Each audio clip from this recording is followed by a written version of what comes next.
शेतकऱ्यांनो, तुमच्याकडे 15 एकर जमीन असली आणि तिला एनए केले की तुम्हाला 100 कोटीचं कर्ज देते कॅनरा बँक. पण अट एकच आहे, आमदार असलं पाहिजे.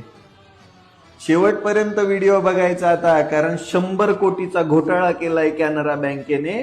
तुम्ही इथं वाचू शकता. हे बघा, तलाट्यांच्या साईनने सही केलेला सातबारा. कॅनरा बँक शाखा अंबाझरी नागपूर कडून 100 करोड रुपये कर्ज घेऊन खालील प्रमाणे प्लॉट बँकेस घाण करून दिले. 1 ते 69. किती प्लॉट आहेत माहितीये? हे 626 गुंठे जमीन आहे, म्हणजे 15.16 एकर, 6.34 हेक्टर. 100 कोटीचं कर्ज. आणि हे कोणी घेतलंय माहिती का? महाराष्ट्र राज्याचे लाडके मुख्यमंत्री, ज्यांना फक्त विकासाचंच पडलंय, त्यांचा वरदस्त असलेले माजी मंत्री आणि आता सध्या आमदार असलेले परिणय फुके साहेब. 100 कोटीचं कर्ज आहे, बघताय. आणि हे सगळ्या डॉक्युमेंट आहेत माझ्याकडे, सगळ्या जमिनीच्या जुन्या खरेद्या फिरेद्या सगळ्या डॉक्युमेंट आहेत.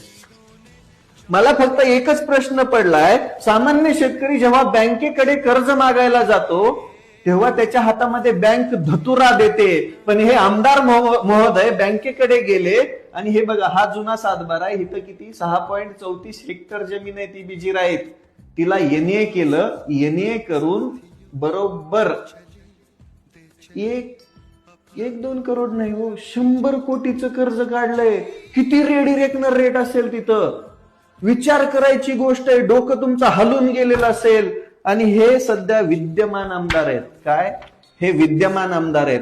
माझं कॅनरा बँकेला सरळ सरळ विचार नाही की तुम्ही कोणत्या बेसिसवरती यांना 100 कोटी रुपयाचं कर्ज दिलंय. सरळ लिहिलंय हो, 100 करोड रुपयाचं कर्ज. इथं आमचा सामान्य शेतकरी 10 एकर घाण दिल्यानंतर बळच त्याला एखादा लाख रुपये भेटतात, 1.5 लाख रुपये भेटतात हो. आणि ह्यांच्या 15 एकर मध्ये जर 100 कोटी रुपयाचं कर्ज भेटत असेल तर विचार करायची गोष्ट आहे. हे क्षेत्र आहे गाव रनाळा, तालुका कामठी, जिल्हा नागपूर. याच्यामध्ये रनाळ्याचे सरपंच पण सामील आहेत, याच्यामध्ये बरीच लोक सामील आहेत, याच्यामध्ये खूप मोठी लॉबी सामील आहे. माझी महाराष्ट्राचे मुख्यमंत्री देवेंद्र फडणवीस साहेबांना विनंती आहे, आता तरी यांच्या मागे ईडी लावा. का सत्ताधारी आहेत म्हणून तुम्ही यांना पण क्लीन चिट देणार आहात? विचार करायची गोष्ट आहे. याची निष्पक्ष चौकशी झाली पाहिजे. 100 करोड रुपयाचं कर्ज 15 एकर जमिनीवर घेत असेल तर म्हणजे पागल व्हायचं काम आहे. हा आकडा सुद्धा माणूस वाचू शकत नाही. शेतकऱ्यांना तुम्हाला कधी भेटणार 100 कोटीचं कर्ज? तुम्ही पण आमदार व्हा आणि 100 कोटीचं कर्ज घ्या.